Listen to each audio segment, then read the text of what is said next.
সরকারের তেল ফুরি লিবা।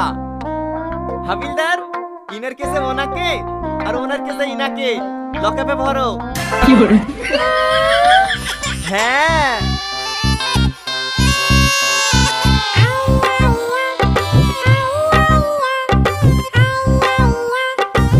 চলেন চলেন, লকআপে চলেন।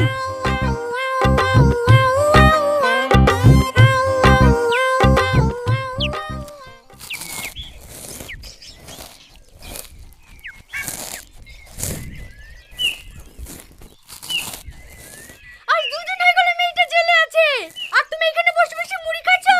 আমার মেয়েটাকে ছাড়াতে যাবে কিনা তাই বলো। আচ্ছা জামাই, তোমার এত চামড়া মোটা কেনে? তোমার গায়ে কি কথা হেনে না? মেয়েটা জেলে বসে শুকাইছে, আর তুমি 100 মুড়ি ভরিয়ে যাচ্ছো।